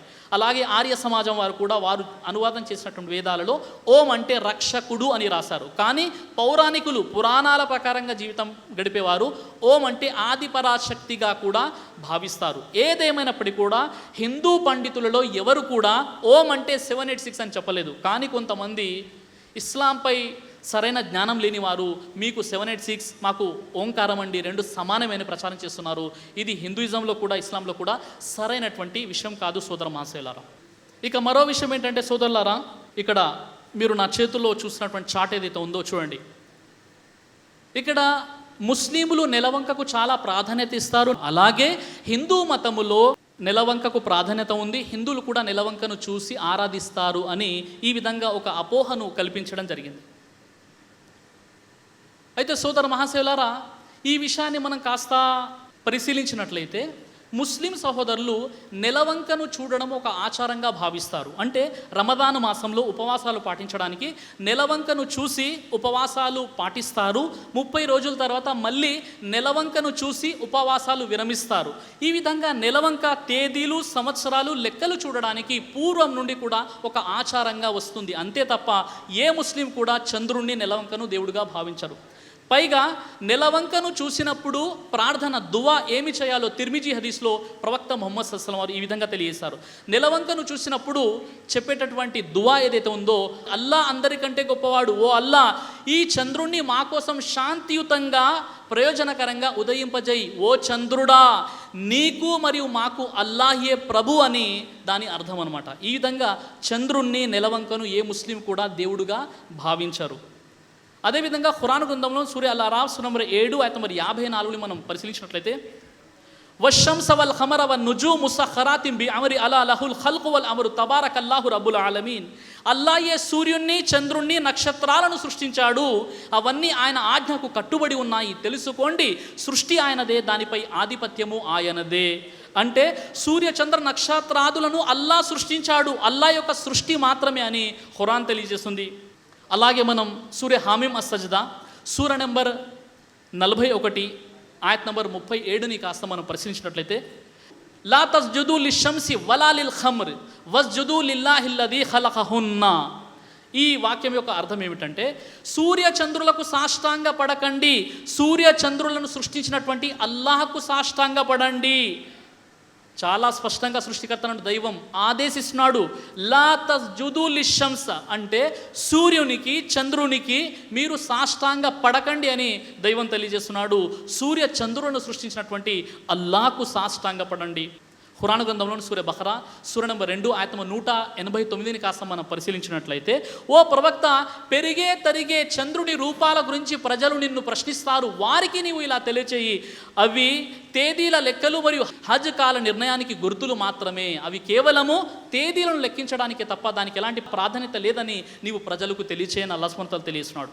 ఖురాన్ గ్రంథంలో సూర యూనుస్ నంబర్ 10 ఆయత నంబర్ 5ని కాస్త మనం పరిశీలించినట్లయితే, చంద్రుని పెరిగే తరిగే దశలను ఖచ్చితంగా నిర్దేశించిన వాడు అల్లాహ్యే. తద్వారా మీరు సంవత్సరాలు, నెలలు, తేదీలు తెలుసుకుంటారని అల్లా ఆ విధంగా దానిని చేశాడు అని చెప్పడం జరిగింది. కానీ ఏ ముస్లిం కూడా నెలవంకను చూసి, చంద్రుని చూసి దేవుడిగా భావించరు. ఇది కొంతమంది ముస్లిమేతరు పొరపాటులో ఉన్నారు. మహాప్రవక్త ముహమ్మద్ సల్లల్లాహు అలైహి వసల్లం వారి యొక్క కుమారుడు హజరత్ ఇబ్రాహీం చనిపోయినప్పుడు యాదృచ్ఛికంగానే సూర్యగ్రహణం పట్టింది. ఈ విషయాన్ని చూసి కొంతమంది సహబాలు, ప్రవక్త వారి శిష్యులు ఏమన్నారంటే, ముహమ్మద్ సల్లల్లాహు అలైహి వసల్లం వారి కుమారుడి మరణానికి సూర్యుడు సైతం సంతాపం వ్యక్తం చేస్తున్నాడు అని అన్నారు. ఈ విషయాన్ని ప్రవక్త ముహమ్మద్ సల్లల్లాహు అలైహి వసల్లం వారు ఖండించారు, వారించారు. ప్రవక్త ముహమ్మద్ సల్లల్లాహు అలైహి వసల్లం ఏం చెప్పారంటే, నా కుమారుడు ఇబ్రాహీం మరణానికి సూర్యగ్రహణానికి ఎలాంటి సంబంధం లేదని 2 రకాతు నమాజ్ చేసి ప్రవక్త ముహమ్మద్ సల్లల్లాహు అలైహి వసల్లం వారు ప్రసంగించారు. మొట్టమొదటిగా అల్లాను స్తుతించారు. ఆ తర్వాత ఒకరి మరణాలతో సూర్యచంద్రులకు గ్రహణాలు పట్టవు, మీరు గ్రహణం పట్టినప్పుడు అల్లాను స్తుతించండి, నమాజ్ చేయండి, దాన ధర్మాలు చేయండి అని ప్రవక్త ముహమ్మద్ సల్లల్లాహు అలైహి వసల్లం వారు తెలియజేశారు. కాబట్టి సోదర మహాశయులారా, ఏ ముస్లిం కూడా నెలవంకను, చంద్రుణ్ణి దేవుడిగా భావించరు. ఇక హైందవ సహోదరులో మనం ఈ విషయాన్ని చూసినట్లయితే, చంద్రుడిని హిందూ సోదరులు దేవతగా భావిస్తారు. అలాగే పౌర్ణమి రోజు చంద్రుడిని చూడడం మేలుగా భావిస్తారు, చవితి రోజు చంద్రుడిని చూడడం కీడుగా భావిస్తారు. పౌరాణికులైతే చంద్రుడిని ఆకాశరాజు అల్లుడిగా కూడా భావిస్తారు. ముస్లింలు ఎవరు అల్లుడుగా, మామగా ఎవరు భావించరు, కేవలం అల్లా యొక్క సృష్టిగా మాత్రమే భావిస్తారు. కాబట్టి ఎవరైతే నెలవంకను ముస్లింలు దేవుడిగా భావిస్తారని, నెలవంకను కూడా పూజిస్తారని ఎవరైతే అపోహలో ఉన్నారో, ఈ అపోహ దూరం చేసుకుంటారని నేను ఆశిస్తున్నాను. పైగా హిందూ మత గ్రంథాలని మనం పరిశీలించినట్లయితే, హిందూ మత గ్రంథాల్లోని యజుర్వేదం 40:9 మంత్రంలో, అంధాతమా ప్రవిశంతియే అసంభూతి ముపాసతే తతో భూయ ఇవతే తమోయ ఊ సంభూత్యాగం రత. ఎవరైతే సృష్టిని, భూమి, ఆకాశం, సూర్యుడు, చంద్రుడు, నక్షత్రాలను ఎవరైతే పూజిస్తారో వారు చీకటి నరకానికి వెళ్తారు. మరెవరైతే మానవునిచే తయారు చేయబడినటువంటి ప్రతిమలను, ప్రతిరూపాలను ఆరాధిస్తారో వారు అంతకంటే మించిన దాని నరకానికి వెళ్తారని హిందూ మతంలో కూడా సూర్య చంద్రాదుల్ని ఆరాధించకండి, సృష్టిని ఆరాధించకండి అని చాలా స్పష్టమైన సందేశం మనకు కనబడుతుంది. ఇక ఆ తర్వాత మరో అపోహ ఏమిటంటే సోదర మహాశివులారా, మీరు చూసినట్లయితే హిందూ సోదరులు ఏమంటున్నారంటే, ముస్లింలకు పవిత్ర జలము జంజం, అలాగే మాకు అంటే హిందువులకు గంగా జలం పవిత్రమైనటువంటిది. ఈ విధంగా మీరు మేము చేసేటటువంటి ఆచరణ ఒకటే అని కొంతమంది అపోహలో ఉన్నారు. వాస్తవంగా ఈ జంజం నీటిని కాస్త మనం పరిశీలించినట్లయితే ప్రపంచవ్యాప్తంగా ముస్లింలు జంజం నీటిని పవిత్రమైనటువంటి స్వస్థత కలిగినటువంటి నీటిగా భావిస్తారు. ఈ విషయానికి సంబంధించి కాస్త మనం చూసినట్లయితే నేటికి 4000 సంవత్సరాల క్రితము మహాప్రవక్తలలో ఒక ప్రవక్త అయినటువంటి ఇబ్రాహీం అలైహిస్సలాం వారు, ఆయన 86 సంవత్సరాల వయసులో ఆయన గారి రెండవ భార్య అయినటువంటి హాజిరా అలైహిస్సలాం ద్వారా ఇస్మాయిల్ అనేటటువంటి ఒక కుమారుడు జన్మించాడు. ఆ తర్వాత అల్లా ఇబ్రాహీం అలైహిస్సలాంని పరీక్షించాడు. ఓ ఇబ్రాహీం, నీవు నీ భార్య అయినటువంటి హాజిరాని, నీ కుమారుణ్ణి ఇస్మాయిల్ని తీసుకెళ్లి నిర్మానుష్యమైనటువంటి ఒక అడవిలో వదిలే అని చెప్పారు. ప్రస్తుతం కాబా ఉన్నటువంటి ప్రదేశంలో ఇబ్రాహీం అలైహిస్సలాం వారు అల్లా యొక్క ఆజ్ఞ కాగానే తీసుకెళ్లి తన భార్యను అదేవిధంగా కుమారుణ్ణి నిర్మానుష్యమైనటువంటి ఒక అడవిలో వదిలేశారు. హాజర్ అలైహిస్సలాం, ఇస్మాయిల్ అలైహిస్సలాం వారు తమతో పాటు తీసుకొచ్చినటువంటి ఆహార అన్నపానీయాలు కాస్త అయిపోయాయి. ఆ తర్వాత ఆ బాలుడు దాహార్తికై ఏడుస్తూ ఉన్నాడు, ఆకలికి అలమటిస్తున్నాడు. అప్పుడు ఆ మాతృమూర్తి అయినటువంటి హాజర్ అలైహిస్సలాం యొక్క హృదయంలో పాలు సైతం ఇంకిపోయాయి. ఆమె దగ్గరలో ఉన్నటువంటి సఫా మరియు మర్వా కొండలపై ఎక్కి కూడా చూశారు, ఎవరు కూడా అక్కడ కనబడలేదు. చివరిగా కడు దీనంగా హాజర్ అలైహిస్సలాం వారు అల్లాతో దువా చేశారు, ప్రార్థన చేశారు. అప్పుడు అల్లాహ్ సుబ్హానహు వ తఆలా హాజర్ అలైహిస్సలాం వారి యొక్క దువా ప్రార్థనను స్వీకరించి జిబ్రాయిల్ అలైహిస్సలాం వారిని పంపించడం జరిగింది. జిబ్రాయిల్ అలైహిస్సలాం వారు ప్రత్యక్షమై తన రెక్కతో భూమిపై కొట్టగానే ఒక నీటి ఊట ప్రవహించింది. అప్పుడు హాజర్ అలైహిస్సలాం వారు కడుపు నిండా నీరు తాగి తన కుమారునికి ఇస్మాయిల్ అలైహిస్సలాం వారికి తాగించిన తర్వాత కూడా ఆ నీటి ప్రవాహం ఆగడము లేదు, ప్రవహిస్తుంది. అప్పుడు హాజర్ అలైహిస్సలాం ఒక అడ్డుకట్ట కూడా కట్టడం జరిగింది. అయినప్పటికీ కూడా ఆ నీటి ప్రవాహం ఆగలేదు. అప్పుడు హాజర్ అలైహిస్సలాం వారు ఏం చెప్పారంటే, అరబీలో జమ్ జమ్ అన్నారు. ఓ ప్రవాహమా ఆగు ఆగు, జమ్ జమ్ అంటే ఆగు ఆగు అని చెప్పారు. ఈ విధంగా దానికంటూ ఒక పవిత్రమైనటువంటి సంఘటన మనకు కనబడుతుంది. అప్పటి నుండి ఆ నీళ్లు పవిత్రంగా భావించబడుతున్నాయి. ప్రపంచవ్యాప్తంగా ఈ జంజం అనేటటువంటి నీరు ఒక అద్భుతమైనటువంటిది. ప్రతి సంవత్సరము హజ్ కోసం దాదాపు 70 లక్షల మంది వెళ్తారు. అదేవిధంగా ఉమ్రా కోసం వెళ్ళేవారు లక్షల్లో ఉన్నారు. ఈ విధంగా కొన్ని కోట్ల మంది ప్రతి సంవత్సరము హజ్ యాత్ర కోసం, ఉమ్రా కోసం వెళ్ళి వస్తూ ఉంటారనమాట. అయినప్పటికీ ఈ జంజం అనేది ఒక చిన్న బావి మాత్రమే మక్కాలో ఉన్నటువంటి. అయితే కొన్ని కోట్ల లీటర్ల క్యాన్ల కొద్ది తీసుకెళ్తున్నారు, త్రాగుతున్నారు, కానీ ఇప్పటి వరకు అందులో నీరు ఇంకిపోలేదు. ఇది చాలా పెద్ద మెరాకిల్ అనమాట, చాలా పెద్ద అద్భుతం. మహాప్రవక్త ముహమ్మద్ సల్లల్లాహు అలైహి వసల్లం వారు ఏం చెప్పారంటే, హజరత్ ఇబ్నే ఉమర్ రదియల్లాహు అన్హు వారి ఉల్లేఖన ప్రకారంగా ప్రవక్త ముహమ్మద్ సల్లల్లాహు అలైహి వసల్లం చెప్పారు, జంజం నీరు ఆకలిగా ఉన్న వారికి ఆహారము, వ్యాధిగ్రస్తులకు స్వస్థత, ప్రపంచంలో అన్ని నీటి కంటే స్వచ్ఛమైనటువంటి నీరు జంజం అని చెప్పారు. అలాగే జంజం నీటి గురించి ప్రవక్త ముహమ్మద్ సల్లల్లాహు అలైహి వసల్లం చెప్పారు, ఏ సంకల్పంతోనైతే జంజం నీరు తాగుతారో ఆ సంకల్పం నెరవేరుతుందని ప్రవక్త ముహమ్మద్ సల్లల్లాహు అలైహి వసల్లం వారు తెలియజేశారు. అయితే సోదరులారా, ఒక డాక్టర్ మసారో అమిటో, జాపాన్ సైంటిస్ట్, ఈయన ఈ జంజం నీటిలో పరిశోధన చేశాడు. ఈ జంజం నీటిపై పరిశోధన చేస్తే తెలిసినటువంటి విషయం ఏమిటంటే, ప్రపంచంలో అన్నింటికంటే స్వచ్ఛమైనటువంటి నీరు జంజం అని చెప్పారు. అలాగే ప్రపంచంలో ఉన్నటువంటి అన్ని నీటికంటే ఎక్కువగా మినరల్స్ జంజం వాటర్లో ఉన్నాయి, అన్నిటికంటే కాల్షియం ఎక్కువగా జంజం వాటర్లో ఉంది అని ఆ విషయం చెప్పాడన్న. అదేవిధంగా జంజం నీటిని కెమికల్ ఉండేటటువంటి ప్రదేశంలో పెట్టినప్పటికీ కూడా ఆ కెమికల్ ప్రభావము జంజం నీటిలో సోకడం లేదని చెప్పారు. అదేవిధంగా ఆయన చెప్పినటువంటి విషయం ఏంటంటే, జంజం నీటిలోని ఒక చుక్క సాధారణ 1000 చుక్కల్లో కలిపినప్పటికీ కూడా ఈ ఒక చుక్క 1000 చుక్కలో ప్రభావం కనబడుతుందని డాక్టర్ మసారో అమిటో జపాన్లో నానో టెక్నాలజీ ద్వారా ఆయన ఈ విషయాన్ని తెలియజేస్తూ ఆయన మరో విషయం చెప్పారంటే, ఈ జంజం నీటిని రీసైక్లింగ్ చేసిన తరువాత కూడా అందులో ఉన్నటువంటి మినరల్స్, అందులో ఉన్నటువంటి లవణాలు ఏ మాత్రం కూడా మార్పు చెందడం లేదు. ఆ జంజం నీటిని ఎన్ని సంవత్సరాల పాటు సుదీర్ఘంగా దాన్ని నిలువ పెట్టినప్పుడు కూడా ఎలాంటి బ్యాక్టీరియా కూడా దానికి రావడం లేదు. ఇది ఒక అద్భుతమైనటువంటి నీరు అని చెప్పారు. మరో విషయం ఏంటంటే, మరి ఒక చిన్న బావిలో నుండి కొన్ని కోట్ల లీటర్స్ వాటర్ అవి బయటికి వచ్చేస్తున్నాయి, అందరూ తీసుకెళ్తున్నారు, తాగుతున్నారు, క్యాన్ల కొద్ది హాజీలు ఎవరైతే ఉమ్రా చేస్తారో వారు తీసుకెళ్తున్నారు. అయినప్పటికీ కూడా ఆ నీరు ఇంకిపోవడం లేదంటే ఇది ఇస్లాం ధర్మ దైవ సూచనల్లో మెరాకిల్స్లో ఒక మెరాకిల్ అని చెప్పారు. అయితే సోదరులారా, ఈ పరిశోధనలో ఆయన చెప్పినటువంటి మరో విషయం ఏమిటంటే, జంజం బావి ఏదైతే బావి ఉందో 24 గంటల పాటు నిరంతరంగా జంజం నీటిని సెకన్కి 8000 లీటర్ల చొప్పున బయటికి తీయడం జరుగుతుంది. అదేవిధంగా ఆ బయటికి తీయగానే జంజం బావిలో ఉన్నటువంటి నీటి యొక్క శాతము 44 ఫీట్లకు తగ్గిపోతుందన్నమాట. 11 నిమిషాలలోనే నీళ్లు బయటికి తీయడం ఆపిన 11 నిమిషాలలోనే నీటి మట్టం మరీ యథావిధిగా అయిపోతుంది. ఇది చాలా పెద్ద అద్భుతమని ఆయన చరిత్రను క్రోడీకరించి ఏం చెప్పారంటే, ఆనాడు హాజిర్ అలైహిస్సలాం జంజం ఓ ప్రవాహమా ఆగు ఆగు అని చెప్పనట్లయితే పూర్తి ప్రపంచం బహుశా మునిగిపోయేదేమో అంటాడు మసారో అమిటో అనేటువంటి సైంటిస్ట్. ఈ విధంగా ఈ నీటికి ఎంతో ప్రత్యేకత ఉంది, ఎంతో పవిత్రత ఉందన్నమాట. మరి సోదరులు ఏం చెప్తున్నారంటే, ఈ పవిత్రమైనటువంటి నీటిని గంగా నది నీటితో వారు పోల్చేసి మా దగ్గర గంగా ఉంది, మీ దగ్గర జంజం నీళ్ళు ఉన్నాయని ఒక అపోహను సృష్టిస్తున్నారు. వాస్తవంగా హైందవ సోదరులు గంగను శివుని భార్యగా భావిస్తారు. అంతేకాకుండా జాలరు కులమందు జన్మించిన స్త్రీ దేవతగా వర్ణిస్తారు హైందవ సోదరులు. అదేవిధంగా గంగా నీటికి వారు హారతి ఇస్తారు, పూజ కూడా చేస్తారు. కానీ ఏ ముస్లిం జంజం నీటికి పూజ చేయరు, జంజం నీటికి హారతి కూడా ఇవ్వడం జరగదు. ఈ గంగా అనేటటువంటి నీరు ఏదైతే ఉందో కేవలం ఇది ఒక నది నీరు కాదనమాట. ఈ గంగా, యమున, సరస్వతి వీటిని త్రివేణి సంగమం అని అంటారు.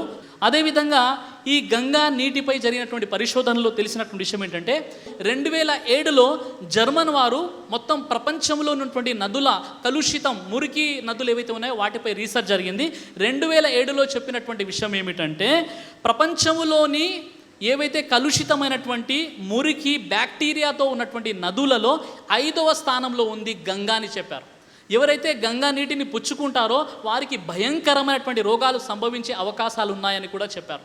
అలాగే సోదర మహాశివులారా, మరి జర్మన్ వాళ్ళు ఏం చెప్పారంటే, ఈ యొక్క గంగాలో ఉన్నటువంటి మురికిని శుభ్రం చేయడానికి 3 సంవత్సరాల సమయం పడుతుంది, 22 కోట్ల రూపాయలు ఖర్చు అవుతుందని చెప్పారు. కానీ అల్హమ్దులిల్లా మనం జంజం నీటిని మనం పరిశీలించినట్లయితే ఇవి అన్నిటికంటే పవిత్రమైనటువంటి నీరు, దీనిలో స్వస్థత ఉందని మహాప్రవక్త ముహమ్మద్ సల్లల్లాహు అలైహి వసల్లం వారు తెలియజేశారు. కాబట్టి జంజం నీటికి గంగా నీటికి ఎలాంటి సంబంధం లేదు అన్న విషయం మనకు అర్థమవుతుంది. ఆ తరువాత సోదర మహాశివులారా, హిందువులు శివాలయంలో నందిని దేవుడుగా భావిస్తారు. అలాగే ముస్లిములు మక్కాలోని కాబా దగ్గర ముఖామే ఇబ్రాహీంని వారు పవిత్రంగా భావించి ఆరాధిస్తారు. నంది, ముఖామే ఇబ్రాహీం, నౌజ్బిల్లా ఒకటే అనేటటువంటి ఒక అపోహను కల్పిస్తున్నారు. వాస్తవంగా ఈ విషయాన్ని ఒకసారి మనం చూసినట్లయితే, ముఖామే ఇబ్రాహీం అనంటే ఏమిటి? నేటికి 4000 సంవత్సరాల క్రితం సృష్టికర్త అయినటువంటి అల్లాహ్ ఇబ్రాహీం అలైహిస్సలాం వారికి ఆజ్ఞాపించాడు కాబా గృహాన్ని నిర్మించమని. అప్పుడు ఇబ్రాహీం అలైహిస్సలాం వారు తన కుమారుడైన ఇస్మాయిల్ అలైహిస్సలాం వారు ఇద్దరు కలిసి కాబా గృహాన్ని నిర్మించారు. ఆ కాబా గృహ నిర్మాణం జరిగేటటువంటి సమయములో ఇబ్రాహీం అలైహిస్సలాం వారు ఒక రాయిపై నిలబడి ఆ పనిని పర్యవేక్షించారు. ఆ రాయిపై ఇబ్రాహీం అలైహిస్సలాం వారు నిలబడినటువంటి పాద చిహ్నాలు ఉన్నాయి. దానినే ముఖామే ఇబ్రాహీం అని అంటారు. ముఖామే ఇబ్రాహీం అంటే ఇబ్రాహీం అలైహిస్సలాం వారు నిలబడినటువంటి ప్రదేశము.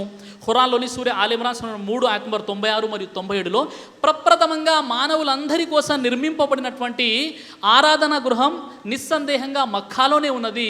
దానికి సకల శుభాలు ప్రసాదించబడ్డాయి అని అల్లాహ్ తెలియజేస్తున్నాడు. ఫీహి ఆయాతు బయ్యనాతు ముఖాము ఇబ్రాహీం, అక్కడ స్పష్టమైన సూచనలు ఉన్నాయి. ముఖామే ఇబ్రాహీం, ఇబ్రాహీం అలైహిస్సలాం నిలబడినటువంటి పాద చిహ్నాలు ఉన్నాయని ఖురాను గ్రంథం తెలియజేస్తుంది. ఇంకా ఖురాను గ్రంథంలోని సూర బఖరా నంబర్ 2 ఆయత్ నంబర్ 125ని మనం పరిశీలిస్తే, ముఖాము ఇబ్రాహీము ముసల్లా అంటే ముఖామే ఇబ్రాహీం, ఇబ్రాహీం అలైహిస్సలాం వారు నిలబడినటువంటి ప్రదేశాన్ని శాశ్వత నమాజు స్థలంగా చేసుకోవాలని మేము ప్రజలకు ఆదేశించాము. అంటే అక్కడ 2 రకాతులు నమాజ్ చేయడం సాంప్రదాయం. అయితే సోదర మహాశివులారా, మహాప్రవక్త ముహమ్మద్ సల్లల్లాహు వారు మక్కాకు వచ్చేసి మొట్టమొదటిగా ఆయన కాబతుల్లా చుట్టూ తవా ప్రదక్షిణ చేసిన తర్వాత ముఖామే ఇబ్రాహీం వెనక 2 రకాతుల నమాజ్ చేసేవారు.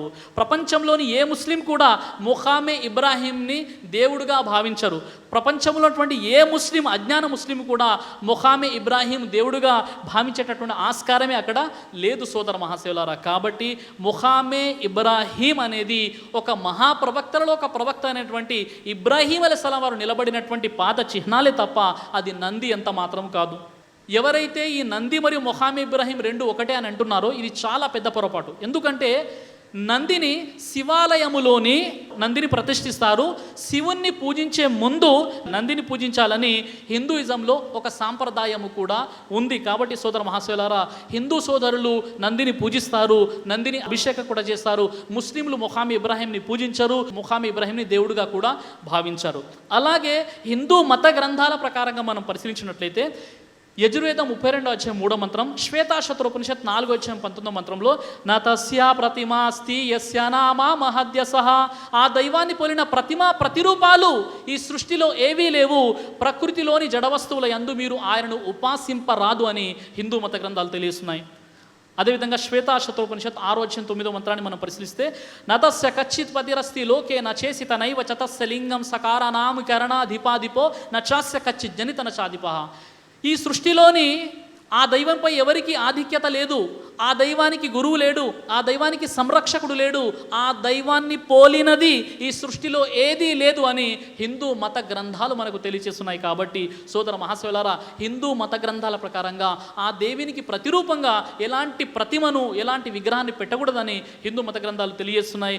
మరో విషయం, ముఖామే ఇబ్రాహీం మరియు నంది ఎట్టి పరిస్థితిలో రెండు ఒకటి కావు. ఇక ఆ తర్వాత సోదరులారా, మరొక పెద్ద అపోహ. ఈ అపోహ అన్ని అపోహలలో ఎక్కువగా మనకు కనబడుతుంది. ఇస్లాం పైనటువంటి అపోహలలో ముఖ్యంగా కాబతుల్లాపై. ఇక్కడ మీరు చూసినట్లయితే ఒక హిందూ సోదరుడు శివలింగాన్ని పూజిస్తున్నాడు, మరో ముస్లిం సోదరుడు హజ్రే అస్వద్ని కేవలం చూస్తూ ఉన్నాడు. కనీసం వారు ఈ ఫోటోని ఒక్కసారి పరిశీలిస్తే ఈ అపోహ బహుశా ఏర్పడి ఉండకపోవచ్చు అన్నమాట. ఈ హజ్రే అస్వద్ ఏదైతే ఉందో అంటే శివలింగమే నౌజుబిల్లా, దేవుడు క్షమించుగాక, కాబాలో ఉంది అనేటటువంటి అపోహ చాలామంది హిందువులలో ఈ విషయం ఉందన్నమాట. అయితే సోదరులారా, హజ్రే అస్వద్, అరబీలో హజర్ అంటే రాయి, అస్వద్ అంటే నలుపు. హజ్రే అస్వద్ అంటే నల్ల రాయి. ఈ హజ్రే అస్వద్ కాబా గర్భగుడిలో లేదు, అలాగే కాబా ముందు కూడా ప్రతిష్ఠింపబడలేదు. కాబా గృహానికి తూర్పు వైపు గల గోడలో అమర్చబడడం జరిగింది హజ్రే అస్వద్. ఈ హజ్రే అస్వద్కు సంబంధించి హజరత్ ఇబ్నే అబ్బాస్ రదియల్లాహు అన్హు వారి ఉల్లేఖనం ప్రకారంగా హజ్రే అస్వద్ స్వర్గం నుండి అవతరించబడింది. ఇది ముందు పాల కంటే తెల్లగా ఉండేది, కానీ ప్రజల పాపాలు దాన్ని నల్లగా మార్చేశాయని ఇబ్నే అబ్బాస్ రదియల్లాహు అన్హు వారు చెప్పారు. మరో విషయం, ఇబ్నే అబ్బాస్ రదియల్లాహు అన్హు వారి ఉల్లేఖనం ప్రకారంగా రేపు తీర్పు దినం రోజు హజ్రే అస్వద్ని లేపినప్పుడు దానికి రెండు కళ్ళు ఉంటాయి, ఒక నోరు ఉంటుంది. చిత్తశుద్ధిగా హజ్రే అస్వద్ని తాకిన వారి గురించి హజ్రే అస్వద్ సాక్ష్యం ఇస్తుందని ప్రవక్త ముహమ్మద్ సల్లల్లాహు అలైహి వసల్లం వారు తెలియజేశారు. అలాగే మరో ప్రధానమైనటువంటి విషయం ఏమిటంటే సోదర మహాశివులారా, హజ్రే అస్వద్కి సంబంధించి మనం సహీ బుఖారీ గ్రంథములోని 2వ సంపుటం 50వ ప్రకరణం హదీస్ నంబర్ 1594ని కాస్త మనం పరిశీలించినట్లయితే ఉమర్ బిన్ ఖత్తాబ్ రదియల్లాహు అన్హు వారు ఏం చేశారంటే హజ్రే అస్వద్ని తాకుతూ హజ్రే అస్వద్ని ముద్దు పెట్టుకుంటూ ఏమన్నారంటే, ఓ హజ్రే అస్వద్, నీవు నా దృష్టిలో ఒక రాయివి మాత్రమే, లాభ నష్టాలు నీ ఆధీనంలో లేవు. కారుణ్యమూర్తి ముహమ్మద్ సల్లల్లాహు అలైహి వసల్లం వారు నిన్ను తాకుతుండగా, నిన్ను చుంబిస్తూ ఉండగా చూశాను కాబట్టి నిన్ను తాకుతున్నాను. లాభ నష్టాలు నీవు కలిగించలేవు, ఆ శక్తి నీకు లేదు అని హజరత్ ఉమర్ బిన్ ఖత్తాబ్ రదియల్లాహు అన్హు వారు చెప్పారు.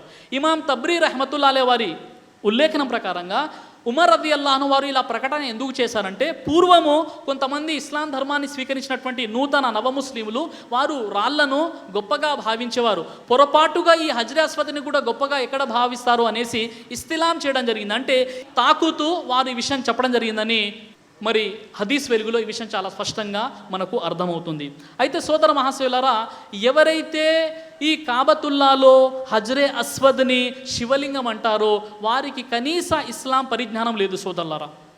చూడండి, హిందూ సోదరులు శివునికి ప్రతీకగా శివలింగాన్ని స్థాపిస్తారు. శివాలయంలోని శివునికి గుర్తుగా శివలింగాన్ని హిందూ సోదరులు ప్రతిష్ఠిస్తారు, శివలింగానికి పూజ చేస్తారు. కానీ ఏ ముస్లిం హజ్రే అస్వద్కి పూజ చేయడు.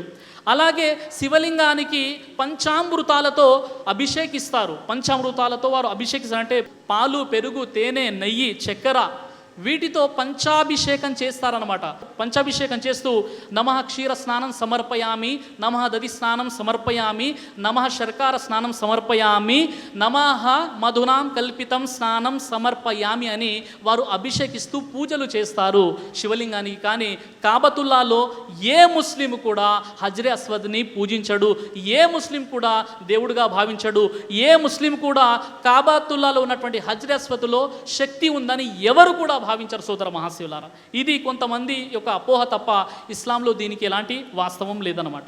కాబట్టి మరి ఈ విషయానికి కాస్త మనం చూసినట్లయితే హిందూ మత గ్రంథాలలోని చాలా స్పష్టంగా ఈ శివలింగానికి సంబంధించి ఋగ్వేదం 7వ మండలం 21వ సూక్తం 5వ మంత్రంలో శివలింగాన్ని పూజించడం నిషేధించడం జరిగింది. ఋగ్వేదములోని 7వ మండలం 21వ సూక్తం 5వ మంత్రాన్ని మనం పరిశీలిస్తే మాసిస్న దేవా అసి గురుహతం నహ, లింగానికి పర్యాయ పదము శిస్నము.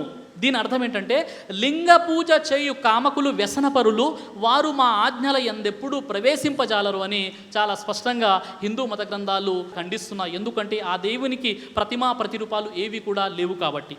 సోదర మహాశివులారా, ఈ విధంగా మరి కాబాలో ఉన్నటువంటి హజ్రే అస్వద్ని ఏ ముస్లిం పూజించరు.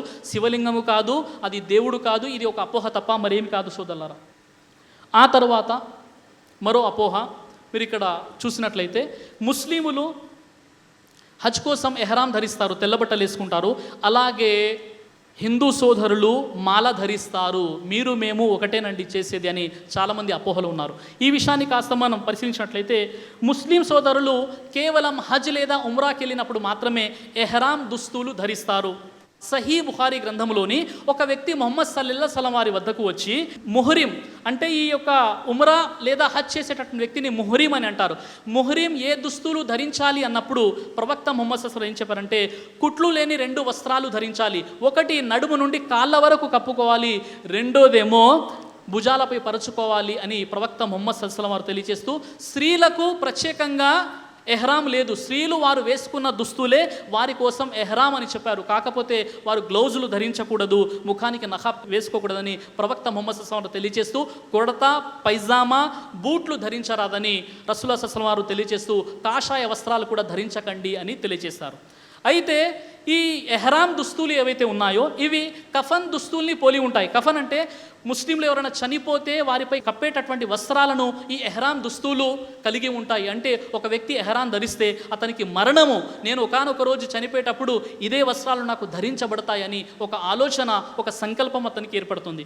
అదేవిధంగా ఈ ఎహ్రాం దుస్తులు ఈరోజు సౌదీ అరబ్లో ఉన్నటువంటి కింగ్ సల్మాన్ అయినా ఇతర దేశాలటువంటి ముస్లిం గవర్నర్లు అయినా ఎవరైనా ఎహ్రాం ధరిస్తేనే హజ్ ఉమ్రా చేయాలన్నమాట. అంటే హజ్ ఉమ్రా చేయడానికి అతుకులు లేని, కుట్లు లేని 2 వస్త్రాలు ధరించాలి అని ఇస్లాం ధర్మం తెలియజేస్తుంది. అలాగే సోదర మహాశివులారా, ఈ విషయాన్ని కాస్త మనం పరిశీలించినట్లయితే ఎహ్రాం దుస్తులు ఏవైతే ఉన్నాయో మహాప్రవక్త ముహమ్మద్ సల్లల్లాహు అలైహి వసల్లం తెలియజేశారు. హజ్ కోసం వెళ్ళేటటువంటి హాజీ లేదా ఉమ్రా చేసేటటువంటి వ్యక్తి ఎవరైతే ఉన్నారో వారు ఇంటి నుండి ఎహ్రాం దుస్తులు ధరించి బయలుదేరగానే వారి పాపాలు క్షమించబడతాయి, వారి ఖాతాలో పుణ్యాలు లిఖించబడతాయని మహాప్రవక్త ముహమ్మద్ రసూలుల్లాహ్ సల్లల్లాహు అలైహి వసల్లం వారు తెలియజేశారనమాట. అయితే సోదరులారా, ప్రపంచవ్యాప్తంగా ముస్లింలు కేవలము హజ్ లేదా ఉమ్రా చేసేటప్పుడు మాత్రమే ఈ 2 కుట్లు లేనటువంటి ఎహ్రాం దుస్తులు ధరిస్తారు. మరి ఈ విషయాన్ని చూపించి ఎవరైతే హిందూ సోదరులు మరి ఈ మాలాధారణ ఎహ్రాం 2 ఒకటే అంటున్నారు. వాస్తవంగా హిందూ సోదరులు కేవలం ఒకే రంగు వస్త్రాలు ధరిస్తారా? అయ్యప్ప మాల వేసుకున్నప్పుడు నలుపు వస్త్రాలు ధరిస్తారు, నల్లటి వస్త్రాలు ధరించి 40 రోజులు లేదా 108 రోజులు దీక్ష చేస్తారు. అలాగే కేవలం అయ్యప్ప మాల ఒకటే ఉందా అంటే అయ్యప్ప మాల, శివమాల, అదేవిధంగా సాయిమాల, భవానీమాల, ఈ విధంగా చాలా రకాల వస్త్రాలు వీరు ధరిస్తారనమాట. అంటే ఎరుపు రంగు వస్త్రాలు, తెలుపు రంగు వస్త్రాలు, పసుపు పచ్చ వస్త్రాలు, ఆకుపచ్చ వస్త్రాలు, ఈ విధంగా కొంతమంది వచ్చేసి అసలు మీరు బట్టలే వేసుకోకండి అంటే ఇదేదో బాగుందని అది కూడా తయారైపోయి దిగంబర స్వాములుగా వారు తయారైపోయారు. ఈ విధంగా చూసినట్లయితే మరి అనేక రకాల వస్త్రాలు మనకు కనబడుతుంటాయి. కానీ ఇస్లాంలో కేవలం ఎహ్రాం అంటే కేవలం తెలుపు వస్త్రాలు ధరించి కుట్లు లేని 2 వస్త్రాలు ధరిస్తారు. దీనితో మరి ఎహ్రాం దుస్తులకి పోల్చడం ఇది సమంజసమైనటువంటి విషయం కాదు. అందుకే హిందూ మత గ్రంథములో భగవద్గీత 7వ అధ్యాయం 26వ శ్లోకాన్ని మనం పరిశీలించినట్లయితే వేదాహాం సమతీతాని వర్తమానాని చార్జున భవిష్యాని చ భూతాని మాం తు వేదన కచ్చన. ఓ అర్జున, సమస్త భూత భవిష్యత్ వర్తమాన కాలములందలి ప్రజలు నాకు తెలుసు, కానీ నన్ను మాత్రం ఎవడూ గుర్తించడం లేదు అని భగవద్గీత తెలియస్తుంది. కాబట్టి ఆ దైవాన్ని గుర్తించలేదు కాబట్టి వారికి ఏ ఆచరణ చేయాలో తెలియనటువంటి పరిస్థితి ఈరోజు మనకు సమాజంలో కనబడుతుంది. ఇక ఇక్కడ నా చేతిలో ఉన్నటువంటి చార్ట్ ఏదైతే ఉందో, ముస్లిములు కాబా చుట్టూ ప్రదక్షిణ చేస్తారు, అలాగే హిందువులు గుడి చుట్టూ ప్రదక్షిణ చేస్తారు. కాబట్టి మీరు మేము చేసేది ఒకటేనండి అని కొంతమంది అపోహలో ఉన్నారు. సోదర మహాశయులారా, ఈ విషయాన్ని కాస్త మనం పరిశీలించినట్లయితే, ఆ కాబా చుట్టూ తవాఫ్ చేయడాన్ని ప్రదక్షిణ అంటారు, ఆ ప్రదేశాన్ని మతాఫ్ అని అంటారు. ఈ కాబా చుట్టూ 7 సార్లు ప్రదక్షిణ చేయడం మహాప్రవక్త రసూలుల్లా సల్లల్లాహు వారి యొక్క సాంప్రదాయము. అయితే ఏ ముస్లిం కూడా కాబా చుట్టూ తిరుగుతూ కాబాలో దేవుడు ఉన్నాడు అని ఏ ముస్లిం కూడా భావించడు. ఖురాన్లోని ఖురైష్ సూరా నెంబర్ 106 ఆయత నెంబర్ 3లో ఫల్ యాబుదు రబ్బ హాదల్ బైత్, కాబాను ఆరాధించని ఖురాన్లో లేదు, కాబా యొక్క ప్రభువును ఆరాధించండి అని ఉంది. ఈ యొక్క చుట్టూ తిరుగుతూ ఏ ముస్లిం కూడా అందులో దేవుడు ఉన్నాడు అనేటటువంటి భావనతో కాకుండా మహాప్రవక్త ముహమ్మద్ సల్లల్లాహు అలైహి వసల్లం సాంప్రదాయం మాత్రమే అనేటటువంటి తవాఫ్ చేయడం జరుగుతుంది. అయితే సోదరులారా, తవాఫులు ప్రదక్షిణలు 6 రకాలుగా ఉన్నాయన్నమాట. తవాఫే హుదూమ్ అంటే మొట్టమొదటిగా మక్కా చేరుకోగానే చేసేటటువంటి ప్రదక్షిణ. తవాఫే జియారా అంటే హాజీలు హజ్ కోసం వెళ్ళినప్పుడు జిల్ హజ్జా 10వ తేదీ చేసేటటువంటి తవాఫ్. అలాగే తవాఫే ఉమరా అంటే ఉమరా చేసేటటువంటి వారు చేసేటటువంటి తవాఫ్. తవాఫే నజ్ర్ అంటే మొక్కుబడి చేసుకున్నటువంటి వారు చేసేటటువంటి తవాఫ్. తవాఫే విదా అంటే మక్కా నుండి తిరిగి వచ్చేటప్పుడు చేసేటటువంటి తవాఫ్. అలాగే తవాఫుల్ నఫీల్ అంటే అదనముగా ఎప్పుడైనా చేసేటటువంటి తవాఫ్. అయితే సోదరులారా, ముస్లింలు తవాఫ్ ఎలా చేయాలి అనే విషయానికి రసూలుల్లాహ్ సల్లల్లాహు అలైహి వసల్లం వారు ఏం చేశారంటే, మీరు కాబతుల్లా దగ్గరికి ప్రవేశించి మీరు కాబా మీ ఎడమ వైపుకు పెట్టి మీరు హజ్రే అస్వద్కి చేయి చూపించి మీరు తిరగండి అని చెప్పారు. హజ్రే అస్వద్కి చేయి చూపించి మీరు ఇస్తిలాం చేసి అక్కడి నుండి ముఖామే ఇబ్రాహీం వైపునకు వచ్చి ఆ తర్వాత హజ్రే అస్వద్ వైపు రాగానే ఒక రౌండ్ పూర్తవుతుందని రసూలుల్లాహ్ సల్లల్లాహు అలైహి వసల్లం వారు చెప్పారు. అంటే ముస్లింలు తవాఫ్ యాంటీ క్లాక్ వైజ్ చేస్తారు, అంటే కుడి నుండి ఎడమ వైపుకు తిరుగుతారు. ముస్లింలు యాంటీ క్లాక్ వైజ్, మన గడియారంలో ఏ విధంగా అయితే ఉంటుందో అలా కాకుండా యాంటీ క్లాక్ వైజ్ చేస్తారు ముస్లింలు తవాఫ్. అలాగే ప్రవక్త ముహమ్మద్ సల్లల్లాహు అలైహి వసల్లం ఏం చెప్పారంటే, ఎవరైతే కాబా చుట్టూ 7 ప్రదక్షిణలు చేస్తారో వారికి ఒక బానిసను విడుదల చేసినంత పుణ్యం లభిస్తుంది అని రసూలుల్లాహ్ సల్లల్లాహు అలైహి వసల్లం వారు ఈ విషయాన్ని తెలియచేశారు. అయితే సోదర మహాశివులారా, మరి హిందూ సోదరులు ఏదైతే ప్రదక్షిణ చేస్తున్నారో, గుళ్ళ చుట్టూ ప్రదక్షిణ చేస్తున్నారు, ప్రపంచంలో కొన్ని వేల గుళ్ళ చుట్టూ హిందూ సోదరులు ప్రదక్షిణలు చేస్తారు. కానీ ముస్లింలు కేవలం కాబా చుట్టూ మాత్రమే ప్రదక్షిణ చేస్తారు. హిందూ సోదరులు ఆ గుడిలో దేవుడు ఉన్నాడు అనేటటువంటి భావనతో వారు ప్రదక్షిణ చేస్తారు. కానీ ముస్లిం ఎవరు కూడా అలాంటి ప్రదక్షిణ చేయరు. ఆ తరువాత హిందూ సోదరులు చేసేటటువంటి ప్రదక్షిణ ప్రాదాక్షి అన్న 4 అక్షరాలకు ఉన్నటువంటి అర్థం ఏంటంటే, ప్ర అంటే పాపాలను క్షమించాలని, దా అంటే కోరికలు తీర్చమని, క్షి అంటే వచ్చే జన్మలో మంచి జన్మ ప్రసాదించమని, అన్న నా అంటే అజ్ఞానాన్ని పారద్రోలి జ్ఞానాన్ని ప్రసాదించమని. ఇందులో కూడా విభేదం మనకు కనబడుతుంది. క్షి అంటే వచ్చే జన్మలో మంచి జన్మ ప్రసాదించమని. ఇస్లాం చెప్పే విషయం ఏంటంటే, మనిషికి ఒకే ఒక జన్మ ఉంది, మనిషి చనిపోయిన తర్వాత స్వర్గం లేక నరకం, కానీ మనిషి కుక్కగా నక్కగా జంతువుగా మంచి కుటుంబంలో సంపన్న కుటుంబంలో పుట్టడం అనేది ఎంత మాత్రము జరగదని ఇస్లాం ధర్మం తెలియజేస్తుంది. కాబట్టి సోదర మహాశయులారా, హిందువులు గుడి చుట్టూ తిరిగేటటువంటి ప్రదక్షిణకు ముస్లింలు కాబా చుట్టూ తిరిగేటటువంటి ప్రదక్షిణకు చాలా వ్యత్యాసం ఉంది. ముస్లింలు ఎవరు కూడా కాబాని దేవుడిగా భావించరు, కానీ హిందువులు గుడి చుట్టూ తిరుగుతూ గుడిలో దేవుడు ఉన్నాడు అనేటటువంటి సంకల్పంతో తిరుగుతారు. ఈ విషయాన్ని మనం గుర్తించాలి. ఇక చివరిగా సోదర మహాశివులారా, ఈ విషయం చూపించి హిందువులు తలనీలాలు సమర్పిస్తారు, అలాగే ముస్లింలు కూడా వారు హలాక్ చేయించుకుంటారు, అంటే గుండు చేయించుకుంటారు. కాబట్టి మీరు మేము చేసేది ఒకటేనండి అంటారు. అయితే ఉర్దూలో ఒక సామెత ఉందన్నమాట, జితనే కాలే ఉతనే మేరే సాలే అంటారు అనమాట. ఆ విధంగా ఏది సమానంగా కనపడితే వాటి వైపు వెళ్ళిపోతున్నారన్నమాట. ఏది చూడడానికి ఒకేలా కనబడితే అది మీరు చేసేదే మేము చేస్తున్నాం అనేటువంటి ఒక అపోహను సృష్టిస్తున్నారు సోదరులారా. వాస్తవంగా చెప్పాలి అంటే, ముస్లిం సహోదరులు హజ్ లేదా ఉమ్రా కోసం వెళ్ళినటువంటి వారు మాత్రమే శిరోముండనం చేయించుకుంటారు. కానీ పండుగల సందర్భంగా ఇతర పద్ధతుల ద్వారా ఎవరు కూడా శిరోముండనం చేయించుకోకూడదని ప్రవక్త రసూలుల్లా సల్లల్లాహు అలైహి వసల్లం వారు తెలియజేశారు. ఖురాన్లోని సూరా అల్ ఫత్ సూరా నెంబర్ 48 ఆయత్ నెంబర్ 27ను మీరు పరిశీలించినట్లయితే అల్లాహ్ సంకల్పిస్తే మీరు పూర్తి శాంతి భద్రతలతో మక్కాలో ప్రవేశిస్తారు, మస్జిద్ హరంలో ప్రవేశిస్తారు, మీరు శిరోముండనం చేయించుకుంటారు, వెంట్రుకలు కూడా కత్తిరించుకుంటారు. ఈ విషయాన్ని మనం చూసినట్లయితే ఎవరైతే హజ్ లేదా ఉమ్రా చేసినటువంటి వారు ఖుర్బానీ ఇచ్చిన తర్వాత చివరిగా ఇహ్రామ్ దుస్తులు తీసేసే ముందు వెంట్రుకలు కత్తిరించుకోవడం లేదా శిరోముండనం చేయించుకుంటారు. శిరోముండనం చేయించుకోవడాన్ని అరబీలో హలాక్ అంటారు, వెంట్రుకలు కత్తిరించుకోవడాన్ని హస్ర్ అంటారు. ఈ రెండు కూడా ధర్మసమ్మతమే. హజరత్ ఇబ్నే ఉమర్ రదియల్లాహు అన్హు వారి ఉల్లేఖన ప్రకారంగా ప్రవక్త ముహమ్మద్ సల్లల్లాహు అలైహి వసల్లం వారు హజ్జతుల్ విదాలో ప్రసంగిస్తూ ఏం చెప్పారంటే, ఓ అల్లా, హజ్ మరియు ఉమ్రాలో ఎవరైతే శిరోముండనం చేయించుకుంటారో వారిని నీవు కరుణించు అని దువా చేశారు. అప్పుడు కొంతమంది సహబాలు ఏం చేశారంటే, ఓ అల్లా ప్రవక్త, ఓ ప్రవక్త, వెంట్రుకలు కత్తిరించుకున్న వారి కోసం కూడా మీరు ప్రార్థన చేయండి అని చెప్పారు. మళ్ళీ ప్రవక్త ముహమ్మద్ సల్లల్లాహు అలైహి వసల్లం వారు, ఓ అల్లా, హజ్ మరియు ఉమ్రా చేసేటటువంటి వారు శిరోముండనం ఎవరైతే చేయించుకుంటారో వారిని నువ్వు కరుణించు అని మళ్ళీ ప్రవక్త వారు చెప్పారు. సహబాలు ఏం చెప్పారంటే, ఓ ప్రవక్త, వెంట్రుకలు కత్తిరించుకున్న వారి కోసం కూడా మీరు ప్రార్థన చేయండి అంటే అప్పుడు ప్రవక్త సల్లల్లాహు అలైహి వసల్లం వారు ఏమన్నారంటే, ఓ అల్లా, ఎవరైతే హజ్ మరియు ఉమ్రా చేసిన తర్వాత వెంట్రుకలు కత్తిరించుకుంటారో వారిని కూడా నువ్వు కరుణించని చెప్పారు. ఆ తర్వాత శిరోముండనం చేయించుకున్నటువంటి వారి కోసం 3 సార్లు ప్రార్థన చేశారు. వెంట్రుకలు కత్తిరించినటువంటి వారి కోసం ఒకసారి ప్రార్థన చేశారు.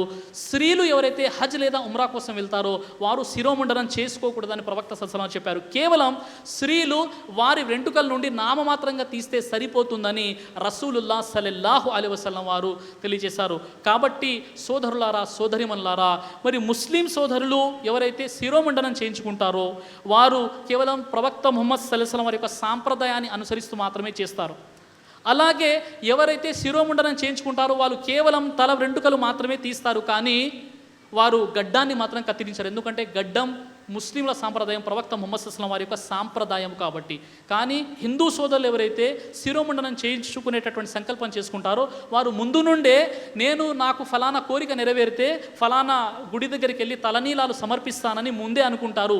ఆ తర్వాత ఆ కోరికతో వారు ఆ విగ్రహం దగ్గరికి వెళ్ళి తలనీలాలు సమర్పిస్తారు. కానీ ముస్లింలు కేవలం సృష్టికర్త అయినటువంటి దైవం కోసం మాత్రమే తలనీలాలు సమర్పిస్తారు. ఈ విషయాన్ని నారద పరివ్రజోక్ ఉపనిషత్తులోని 3వ అధ్యాయం 14వ మంత్రాన్ని మనం పరిశీలించినట్లయితే అక్కడ మరి ఈ విషయం చెప్పడం జరిగింది. అదేమిటంటే, బ్రహ్మ జ్ఞాని అనబడేటటువంటి వాడు ఏమీ ఆశింపకుండా శిరోముండనం చేయించుకొని అతడు తెల్లటి వస్త్రాలు ధరించి అప్పుడే పుట్టిన బిడ్డ వలె భావించాలి అని నారద పరివ్రజోక్ ఉపనిషత్ 3వ అధ్యాయం 14వ మంత్రంలో కనబడుతుంది.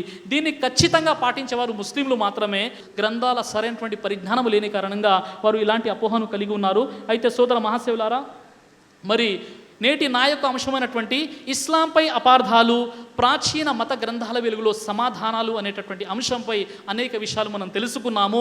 కొంతమంది ముస్లిమేతరులకు ఎవరికైతే ఇస్లాంపై సరైనటువంటి పరిజ్ఞానం లేదో వారు ముస్లింలు ఆచరించేటటువంటి విధానము, హిందువులు ఆచరించేటటువంటి విధానము ఒకేలా ఉంది అనేటటువంటి ఒక అపోహను కలిగి ఉన్నారు. దయచేసి ఎవరైతే ఇలాంటి అపోహను కలిగి ఉన్నారో వారు ఒక్కసారి తెలుగు భాషలో ఖురాన్ గ్రంథాన్ని చదువుతారని నేను ఆశిస్తున్నాను. ఎందుకంటే భగవద్గీత గ్రంథం 9వ అధ్యాయంలోని 24వ శ్లోకాన్ని మనం కాస్త పరిశీలించినట్లయితే, అహం హి సర్వయజ్ఞానాం భోక్త చ ప్రభురేవ చ నతు మామభిజానాంతి తత్వైనా తచ్చవంతి తే. ఏలయనగా సమస్త యజ్ఞములకు భోక్తను ప్రభువును నేనే, అట్టి నన్ను వారు యథార్థముగా తెలుసుకునుటలేదు. తత్వైనా తచ్చవంతి తే, ఇందువలన వారు జారిపోవుచున్నారు అని హిందూ మత గ్రంథాలు తెలియజేస్తున్నాయి. ఈ విషయాన్ని కాస్త మనం అర్థం చేసుకోవాలంటే భగవద్గీత గ్రంథములోని 7వ అధ్యాయం 3వ శ్లోకం, అదేవిధంగా 9వ అధ్యాయం 24వ శ్లోకం, మనుష్యానాం సహస్రేషు కచ్చిద్ధతతి సిద్ధయే యతతామపి సిద్ధానాం కచ్చిన్మాం వేత్తిత్వతాః.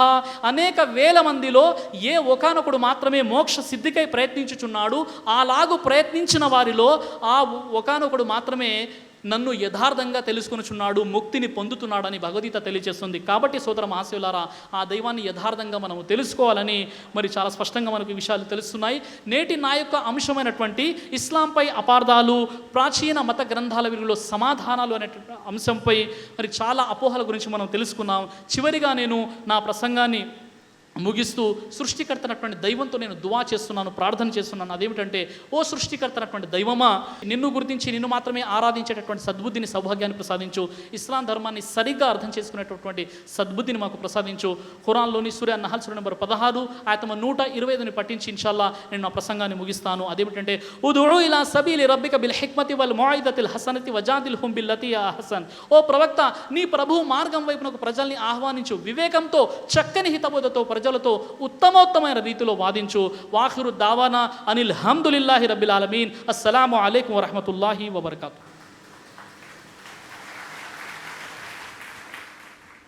మాషాల్లా, జజాకల్లాహు ఖైర్. ఇంతవరకు మీరు ఇస్లాంపై అపోహలు, ప్రాచీన మత గ్రంథాల వెలుగులో సమాధానాలు అనే అంశంపై సోదరుడు సిరాజుర్ రెహమాన్ గారు, జనరల్ సెక్రటరీ యుఐఆర్సి వారి యొక్క అద్భుతమైనటువంటి ప్రసంగాన్ని విన్నారు. ఈనాడు సమాంతర విషయాల పేరుతో ఎన్నో అసత్యాలను ప్రచారం చేసి ప్రజలలో దేవుని యొక్క, అల్లాహ్ యొక్క తౌహీద్ అంటే దేవుని ఏకత్వంకి భంగం కలిగించే విధంగా జరుగుతున్న ప్రచారాన్ని, వాటి యొక్క అపోహను దూరం చేయడానికి మరి ఈ అంశంపై చాలా చక్కగా అసత్యం పటాపంచలయ్యేలా సోదరుడు సిరాజుర్ రెహమాన్ గారు ప్రసంగించారు. అల్లా వారి యొక్క ఈ కృషిని స్వీకరించుగాక, ఆమీన్. ఇక్కడ ఉన్నటువంటి హిందూ సోదరులు కూడా మరొకసారి నేను ముస్లిం సోదరుల యొక్క విశ్వాసంలో అతి విలువైనది మొట్టమొదటిది లా ఇలాహ ఇల్లల్లా, తౌహీద్, దేవుని ఏకత్వం. దీనిలో ఈ దేవుని ఏకత్వాన్ని భంగపరిచే విధంగా ఎలాంటి విశ్వాసం, అది చిన్న విశ్వాసమైనా పెద్ద విశ్వాసమైనా ఉంటే అది ఇస్లాం మతం నుండి ఆ ముస్లింని బయటికి పంపించే విధానంలో ఏమాత్రము తక్కువ కాదు. ఇస్లాం మతం నుండి ఆ వ్యక్తి బయటికి వెళ్ళిపోతాడు తనకు తెలియకుండానే. ఏ వ్యక్తి అయితే అల్లాతో పాటు షరీక్ చేశాడో అతను ఇస్లాం ధర్మం నుంచి తొలగిపోతాడు. కాబట్టి ముస్లిం సోదరులు మరి తౌహీద్ యొక్క జ్ఞానాన్ని, అల్లా యొక్క సార్వభౌమత్వం, తౌహీద్ అల్ రుబూబియత్, తౌహీద్ అల్ ఉలూహియత్, తౌహీద్ అల్ ఇబాదా లాంటి మరి ఈ విశ్వాసాలను గురించి, వీటి గురించి క్షుణ్ణంగా తెలుసుకుని ఉండాలి. కాబట్టి ఈ విషయం గురించి ఈనాటి అంశాన్ని ఏర్పాటు చేయడం జరిగింది.